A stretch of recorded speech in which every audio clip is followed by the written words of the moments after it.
የአዲስ አበባዋ አስተማሪ ፈገግ ብላ ሁካታው እንዲረግብ ስትጠብቅ ቆየች።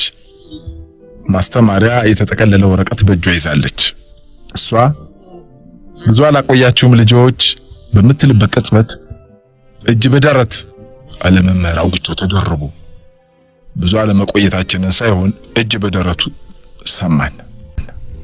ከጀርባ ለሚያይ ክፍሉ ባንዴ የእጅ አልባዎች ማህበር መሰለ። ሁላችንም እጃችንን ደረታችን ላይ ሰፍተናል። ቀጠለና እህታችን ከአዲስ አበባ ድረስ የመጣችው ለእናንተ ነው። በስነ ስርዓት አዳምጡ።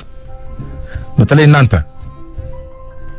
ቢፈስባችሁ የማትረጥቡ ቢወቅጧችሁ የማትልሙ ድንጋዮች ልብ ብላችሁ ስሙ። በእናንተና በዳንኤል መካከል ያለው ልዩነት ይሄ ነው። እነሱ ሰምተው ለቁም ነገር ሲያውሉ እናንተ እንዳሸንዳ በአንዱ ጆሮ አስገብታችሁ በሌላኛው ታፈሱታላችሁ። አጉረጥርጦ መድረኩን ለእንግዳው አስተላለፈ። እሷ ግን ቶሎ አልተቀበለችውም። እሱ ሲናገር ፈገግታዋ እየማሸሸ ሄዶ እንዳፈረ ጉብል አይኗን ወለሉ ላይ ተክላ ነበር። ከጨረሰ ወዲያም ስትተክዝ ብዙ ቆየች። ከዚያም ለመሆኑ ተማሪዎች በስንት ይከፈላሉ ልጆች አለች። ጥያቄውን አሁን ከወለሉ ላይ ያነበበችው ይመስል ቀና ስትል ከራሱ ካውግቸው ጀምራ የተደረደሩትን አስተማሪዎቻችንን በወፍ በረር ቃኘች። እነሱን እንደጠየቀች ሁሉ እጅ አወጣ ነው ግን እኛ ነን። አስተማሪ ዘላለም እንደማይጠየቅ እናውቃለን። ክፍሉ እጅ ብቻ ሆነ። ጎበዞቹ የክፍሉ መሪዎች እነሱ መሆናቸውን ለእንግዳዋ በቶሎ ለማሳወቅ፣ የኔ ቢጤዎቹ ደግሞ ጉዳችን ከሚያውቀው ከአውግቸው ዘንድ የማይገኘውን ሞገስ በአዲሱ አስተማሪ ፊት ለመጎናጸፍ ቋምጠናል። በክፍሉ ውስጥ በቦታው እንደተሰበሰበ ያለው የኔ እጅ ብቻ ነው። እጄን ያላወጣሁት መልሱን ስለማላውቀው አይደለም፣ በእኔ ስለማያምር ነው። አስተማሪዋ እንደዋዛ ለጠየቀችው ጥያቄ መቋመጣችንን ያልጠበቀችው ሳይሆንባት አልቀረም። ለመልሶቻችን ሙሉ ትኩረት ለመስጠት ይመስል የያዘችውን ወረቀት ጠረጴዛው ላይ አስቀመጠች። እየተመለሰች የመለሰ ይሸለማል አለች። አዲስ ሐሳብ እንደተከሰተላት የግራ እጇ የደንብ ልብሷ ኪስ ውስጥ ይጫወታል።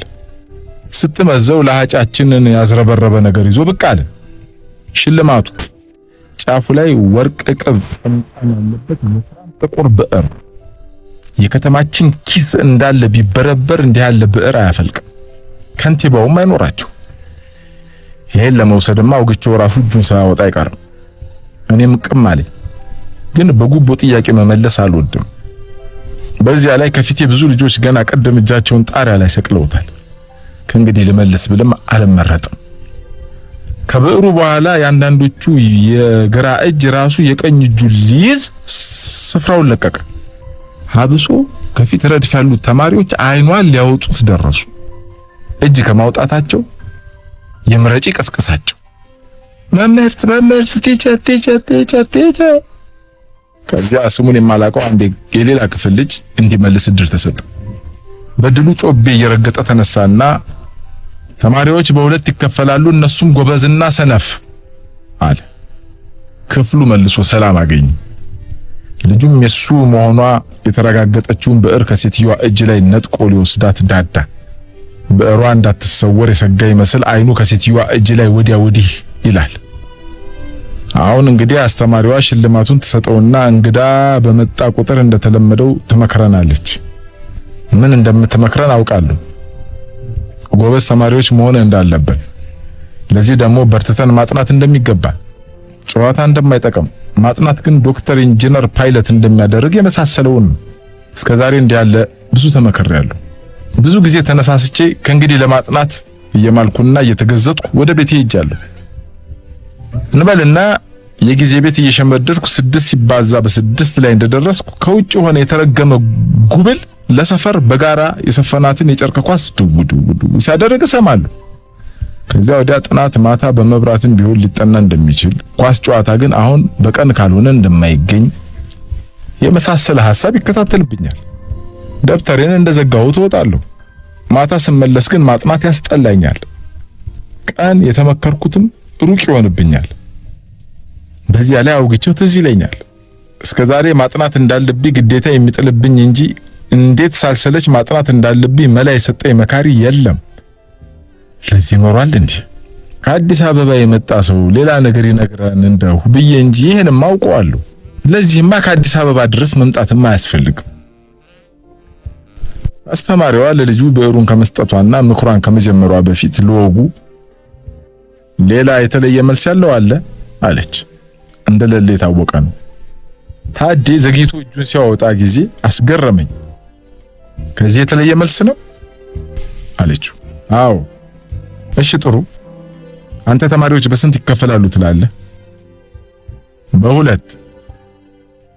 ጎበዝ ተማሪና ደደብ ተማሪ። በተለይ ደደብ ሲል ረገጥ አድርጎ ነው። አይኑም እኔ ላይ ካለ በኋላ እንደምንም መለሰው። እጁን ግን በኔ ትይዩ ከመወናጨፍ ሊከለክለው አልቻለም። ሌሎች ልጆችም ተከትለውት ወደ እኔ ገልመጥ አሉ። ይሄ ይውሻ ልጅ ባለፈው ኳስ ስንጫወት ያለ ዳኝነቱ ገባለሁ ብሎ ተጣልተን ነበር። ደስ የሚለው ክፍሉ ሁሉ መልሱ ምን ተለየ ታዲያ በሚል አጉረመረመበት። አስተማሪዋም ልትስቅበት ያማራት ትመስላለች። ከዚያ የመለሱት ሳታጨበጭብላቸው ሽልማቱንም ሳትሰጥ ወደ መምህር አውግቾ ጆሮ ተጠግታ የሆነ ነገር ተንሹካሹኩ። ድፍረቷ ፊቱን እንደዚያ ስትጠጋው አቃጥላትም። ታድላ መምህር አውግቾን አትፈራውም ማለት ነው። እሱም እንደኛ ይቆጣት። ስትጠጋው ቶሎ ብሎ ጆሮውን ያመቻችላታል። በጆሮው ገና እየተናገረች ሳለ እሱ ወደ ክፍሉ እያማተረ ዝቅ ባለ ድምጽ ዳንኤል ሲል ሰማ ነው። ማን ነው ከክፍሉ አንደኛ ጎበዝ ተማሪ ብላ ጠይቀው ነው መሰለኝ። ዳንኤል ለመነሳት ቀንዱን አቆመ። ግን ወዲያው አስተማሪዋ እንደገና ወደ መምህር አውግቾ ጆሮ የመሳም ያህል ተጠግታ አንሾካሾከች።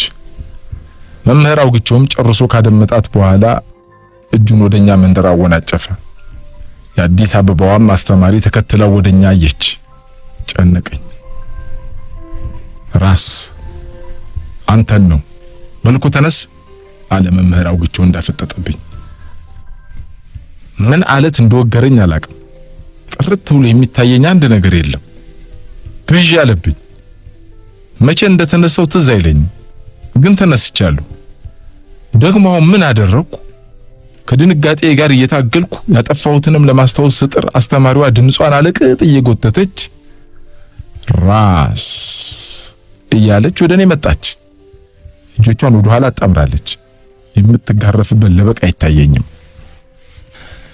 ራስ አባባሏም እንደ መምህር አውግቾ ያለ አይደለም። ደማ ተኩሬ ለማየት አቅም አነሰኝ። ፍግግ ያለች መሰለኝ። የተማሪዎቹና የአስተማሪዎቹ አይኖች ሁሉ እኔ ላይ እንደተተከሉ ይታወቀኛል። አስተማሪዋ አጠገቤ እንደደረሰች ራሴን ዳበሰች። የበለጠ አቀረቀርኩ። ራስ ነው ስምህ? ምራቅ ያነቀኝ። አዎ ራስ ስምህን ወድጄዋለሁ። ራስን መሆን፣ ልብን መከተል፣ በራስ መንገድ መራመድ እንደማለት። አንገቴን ደፍቼ ዝም ጭጭ እንዳልኩ ነኝ።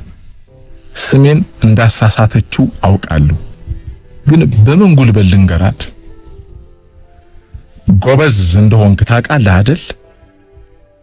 እጇን ከራሴ ወደ ትከሻ ያወረደች። የባሰ ፈራሁ። የሰው አይን የሚገለኝ መሰለኝ። ክፍሉን ጉርምርምታ በጠበጠው። አይኔን ማሸሻጥቼ ወደ ጥቁር ሰሌዳው ቀና ስል መምህር አውግቾ አይኑ ተጎልጉሎ ፊት ለፊቱ ከተቀመጠችው መምህርት ሸዋነሽ ላይ ሲደፋባት አየሁ። ለአዲስ አበባው አስተማሪ የሆነ ነገር መናገር እንደፈለገ እጆቹን አወናጭፎ አንዳች ነገር አልጎመጎመ። እሷ ግን ጀርባዋን ስለሰጠችው አታየውም። በጉርምርምታው መሃል ከክፍላችን መጨረሻ እኮ ነው የወጣ አለ የክፍላችን ጎበዙ ተማሪ ዳንኤል። የአዲስ አበባው አስተማሪ ከገባች አሁን ገና ስትኮሳተር አየኋት። ዞር ብላ ዳንኤልን ገረመመችው። ግን እንደ መምህር አውግቾ አድርጋ መኮሳተር የምትችል አይመስለኝም። በቅጡ ሲስቃይቸው ባላውቅም የሷን መኮሳተር ግን ካውግቸው ሳቅ ይልቅ ብርሃን ይመስላል። ዳንኤል ዞራ በማየቷ ብቻ ህምህምታው ጸጥ አለ። ክፉም ደግም ሳትናገረው ወደኔ ተመለሰች። ጎበዝ እንደሆንክ አታውቅም? አላውቅምና አይደለሁምንም አስተባብሬ አንገቴን በአሉታ ነቀነኩ። ጎበዝ ነህ ጎበዝ። ሁልጊዜ ጎበዝ እንደሆንክ ማወቅ አለብህ። እንደ ስምህ በራስህ መንገድ ጎበዝ ነህ። የራስህን መንገድ ተከተልሽ። ቶሎ ለመገላገልና የተሰፉብኝን አይኖች ለማሸሽ እሺ አልኩ። እሷ ግን ራሴን እንደገና እየደባበሰች ልጆች አጨብጭቡለት አለች። በታባ ሞት ይህቺ ሴትዮ፣ ኧረ ይህቺ ሰው ተምታቶበታል። ዛሬ ዳንኤልም መሰልኳት እንዴ? እውነት መስያት ነው።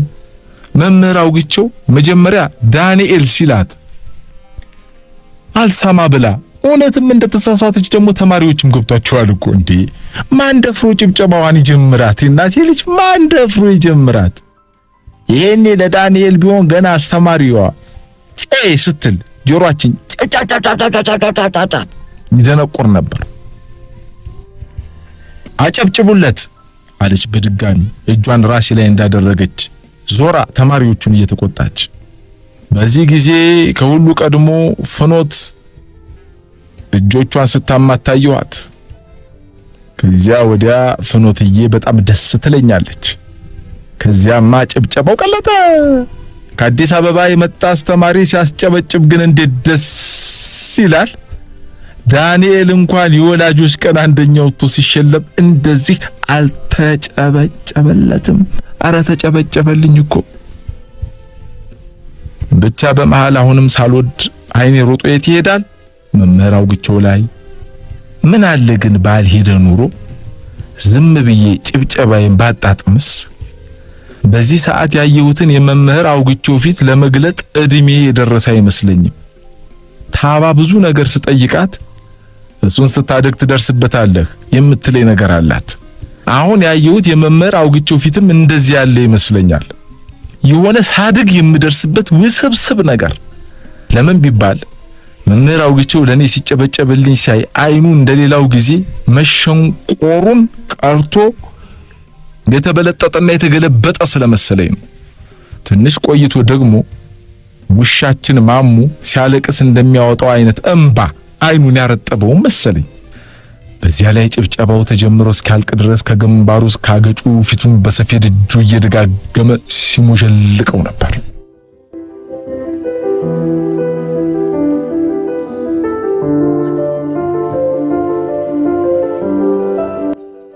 ልጆች በጥንት ጊዜ የዱር እንስሳት ተሰባስበው ለልጆቻቸው ትምህርት ቤት ከፍተው ነበር አለች አስተማሪዋ። እኔ ለቃኝ ወደ ቦታዋ እየተመለሰች መሸለሙን ረስተዋለች። ተማሪዎቹ ዳክዬ፣ ጦጣ፣ ንስር፣ አሳና እባብ ነበሩ። የሚማሩት ደግሞ 4 አይነት ትምህርት ሲሆን እነሱም ሩጫ፣ ዛፍ መውጣት፣ መዋኘትና መብረር ናቸው። የትምህርት ቤቱ መሪ ቃል ለጫካ ሕይወት ዘርፈ ብዙ ክህሎት የሚል ነው። ተማሪዎቹ ጧት ይህንኑ ፎክረው ነው የሚጀምሩት። ለጫካ ሕይወት ዘርፈ ብዙ ክህሎት ብለው። በዚህ መሰረት ትምህርቱ ሲጀምር ዳክዬ በውሃ ዋና ውሃው ጠበበው። ያዩትን ሁሉ አስደነቀ። ከዚያ እሱ ውሃው ውስጥ መቆየት ቢወድም ወጥቶ እንዲሮጥ ተጠየቀ። በዚህ ጊዜ ችግር ሆነ። ቢሄደው እዚያው ከተነሳበት መንደር ብዙም ፈቀቅ አላለም። ብረር ቢባልም ክንፍ አልዘረጋ። ሰውነት አልነሳ እያለ ጭንቅ ሆነ። ይህን ጊዜ ዳክዬ ለመብረር ሲውተፈተፍ ማየት አላስችል ያለው ንስር ቆይ አንዴ እኔ መብረር ላሳየው አለና ሳያስፈቅድ መድረፍ ብሎ በረረ። ዳክዬ በተስፋ መቁረጥና በቅናት አንጋጦ ተመለከተው። እንዲህ እንዳየው ለመብረር ከእንግዲህ መዋኘቱን ቀንሰህ መብረርና መሮጥ ትለማመዳለህ ተባለ። ያን ሰሞን መሮጥና መብረር አብዝቶ ሲለማመድ እጅግ ደከመ፣ እግሩም ተላላጠ። ይህን ጊዜ የሚወደውን ዋና እንኳን በቅጡ መዋኘት አቃተው። ስለዚህ በዋና አጥጋቢ ውጤት ብቻ መጣ። በተቀረው ትምህርት ዝቅተኛ ከማምጣቱ በላይ በሚወደው ውሃ ዋና አጥጋቢ ብቻ ማምጣቱ አንገበገበው። ትምህርት ቤቱ አስተዳደር ግን በዚህ ቅንጣት አልተጨነቀም። ምክንያቱም የትምህርት ቤቱ ግብ ሁሉንም ተማሪዎች አጥጋቢ ማድረግ ነበር። ቀጣይ ተረኛዋ ተማሪ ጦጣ በትምህርት ቤት ብዙ ጊዜ ማጥፋት አልፈለገችም። እንጣጥ ብላ በሁለት ትንፋሽ ዛፍ ላይ ቆብ አለች። ከታች ሆነው ለሚያዩት ተማሪዎችና አስተማሪ መቼም አትደርሱብኝም፣ እበልጣችኋለሁ፣ ተስፋ ቁረጡ ነው መልእክቱ። እውነትም አናስተምርሽም፣ ልዩ ነሽ ብለው እንዲያሰናብቷት ትፈልጋለች። ገና ቀኑን ሙሉ የምትወጣው ብዙ ዛፍ አለባት። መምህሩ ግን በእጅ አላሉ። አሁን ትምህርቱ ዛፍ መውጣት ሆነና መብረር እንጂ አሏት። ተበሳጨች። መብረር ካላችሁማ ይሄው ብላ ከዛፍ ላይ እንጣጥ ብላ ወረደች። መምህሩ ግን የለም ከላይ ወደ ታች መስለል ሳይሆን ከታች ተነስተሽ ቅርንጫፍ ሳትደገፊ ወደ ላይ ብረሪ አሏት። ግራ ገባት። መብረር አብዝታ እንድትለማመድ ተበይኖባት ስትጥር እግሯ ታመመ። በዚህ የተነሳ እንደ ድሮ ዛፍ መውጣቱም ቀላል አልሆነም፣ መሮጥም እንደዚሁ።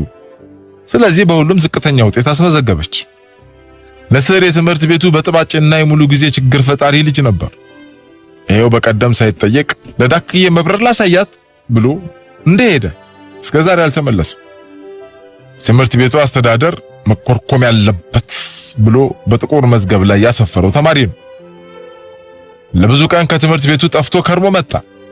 ለሚቀጥለው 1 ወር መብረር እንደማይችል እገዳ ከተጣለበት በኋላ ዛፍ ወጥቶ እንዲያሳይ ተጠየቀ። አፍታ ሳይፈጅ የዛፍ አናት ላይ ፊት አለ። የትምህርት ቤቱ አስተዳደር ግን በረህ ዛፍ ላይ ወጣህ እንጂ እንደሌሎቹ በግንዱ ላይ የዳክ ወይም ቅርንጫፉን ተደግፈ አልወጣኸውም በሚል ውጤቱን ውድቅ አደረገበት። እሱ ግን ዛፉም በራሴ መንገድ እንድወጣው ሊፈቀድልኝ ይገባል ብሎ ተከራከረ። ሰሚ አላገኘም።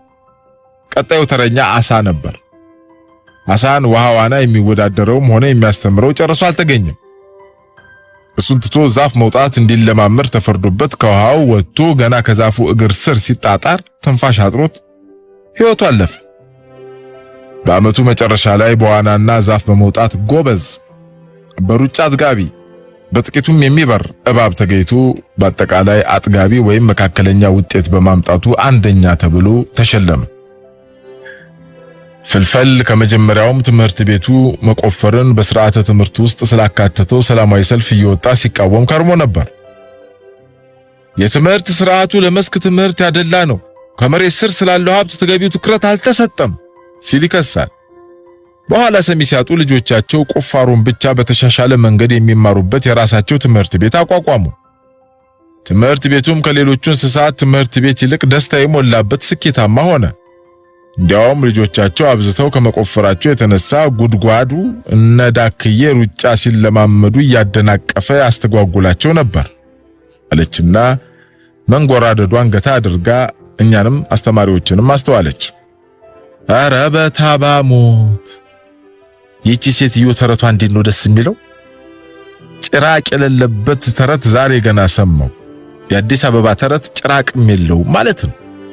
ኧረ እኔስ አዲስ አበባ ይግደለኝ። አሁንስ ተማሪዎች በስንት ይከፈላሉ ልጆች? አለች እንደገና ትንፋሿን ሰብስባ ስትመለስ። ፈገግቷን በስሱ ለብሰዋለች። ግራ ገባን። ቅድም መልሰንላት የለ እንዴ? ስለዚህ እንደ ቅድሙ ብዙ የሚርገበገብ እጅ የለም። መጀመሪያ የመለሰው የሌላ ክፍሉ ልጅ አመዱ ቦኗል። የአዲስ አበባው ትምህርት ይለይ እንደሆነ እንጂ በእኛ መደር ከጥንት እስካሁን ተማሪ በሁለት ሲከፈል ነው እዚህ የደረሰው። ጎበዝና ሰነፍ። ከብዙ ማለመንታት በኋላ ጥቂት እጆች ከፍ ብለው ታዩ። ሶስተኛ ላይ ክፍል ያለው ዳዊት ተነሳ። ተማሪዎች በሁለት ይከፈላሉ፣ የሚያጠግቡ ተማሪዎችና የማያጠግቡ ተማሪዎች ተብለው ሲል፣ ኧረ አጥጋቢ ነው የሚባለው የሚያጠግብ አይደለም አሉ እነ ዳንኤል ሰፈር እየሳቁ። እንጀራ አደረገው አንዱ ጨመረ። አንዳንድ ተረቡን የሰሙት ልጆች ሳቁ። ዳዊት ደንግጦ ያናጠቡት ተማሪዎች ሰፈር ሲያፈጥ ቆየና ድምፁ ክዶት ተመለሰ። ግን እየተቀመጠም ቢሆን ሲነሳ ያሰበውን ከመጨረስ ያገደው የለም። እባብ የሚያጠግብ ተማሪ ሲሆን ሌሎቹ ነጦጣ የማያጠግቡ ተማሪዎች ይባላሉ ሲል ከቀድሞ የባሰ ግሳጼና ሳቅ። አጥጋቢ ማለቴ ተሸማቀቀ። ቀጥላ ሀና ተነሳች። ሀና ሁል ጊዜ ስትመልስ መንተባተብ ብሎ ነገር የለም። ያሰበችውን በአንድ ትንፋሽ ተራራራም አድርጋው ነው የምትቀመጥ። ተማሪዎች በአምስት ይከፈላሉ። የዳክዬ ልጅ፣ የጦጣ ልጅ፣ የንስር ልጅ፣ የአሳ ልጅና የእባብ ልጅ ተብለው። የፍልፈል ልጅ ወላጆች ስላልፈቀዱ ትምህርት ቤት አልገባም፣ ቤቱ ሲያጠና ነበር አለች። ሁልጊዜ ከመለሰች በኋላ የክፍሉን ችግር ሁሉ የቀረፈች መስል እየተፍረከነከች ነው የምትቀመጠው። አስተማሪዋ ማስጨብጨብ የሚባል ነገር አልፈጠረባትም። አልፎ አልፎ በስሱ ፈገግ እያለች ዝም ብላ ትሰማለች። በየመሃሉ ሌላ ትልና በአየር ላይ ለተገኘ እጅ ድል ትሰጣለች። አሁን የተገኘው የመርሻ እጅ ነው። በማውጣትና በመተው መሃል ሲያመነታን የያዘችው። ተማሪዎች በሁለት ይከፈላሉ። እንደ ፍልፈል ቤታቸው ሲያጠኑ የሚጎብዙና እንደ እባብ ትምህርት ቤት ሲማሩ የሚገባቸው አለ። ሌላ የመጨረሻው መልስ ሌባ የተነሳ ታዴ። ከተረቱ የምንማረው የዱር እንስሳት ትምህርት እንደማይገባቸው ነው። እባብም ሔዋንን ያታለላት ስለሆነ ነው ጎበዝ የሆነው። እሱ ከድሮም ጎበዝ ነው። አሁን አስተማሪዋ ሳቋም መጨቆን አልቻለችም። ከት ብላ ባጭሩ ሳቀች። አሁንም ግን አላስጨበጨበችም። እጆቿን ወደ ኋላ አጣምራ ከበሩ መምህር አውግቸው እስከ ቆመበት መስኮት ጥግ ድረስ ሺህ ጊዜ ስትመላለስ ቆየችና ይሄ ምን ክፍል ነው አለችው። መምህር አውግቸው 3ኛ ሀ አልተጠየቅነው። የክፍላችን ልጆች እሱን ድምጽ ውጠን መለስንለት። 3ኛ ስንት ተማሪዎች አላቸው? 45 ልጆች ተማሪዎች በ45 ነው የሚከፈሉት አለች። አንዲት ድምጽ አላወጣን። አስደንግጣናለች። ይህን ጥያቄ ዘላለም አንመልሰውም ነበር። መምህር አውግቹም የሚያውቀው አይመስለኝም። እስቱ ያስተማረን እንደዚህ አይደለማ። መልሱ ይሆነ የአዲስ አበባ ነው። አስተማሪዋ ይባስ ብላ ጥያቄውን ማንም ስላልመለሰ ይሄን በፍቃዴ ለራስ ሸልሜዋለሁ እያለች ብዕሩን በጣቶቿ ጫፍ ላይ ሰክታ ወደኔ መጣች። በሞትኩት ደንግጬ ሳልጨርስ እንደዋዛ ሰታኝ ወደ ስፍራዋ ተመለሰች።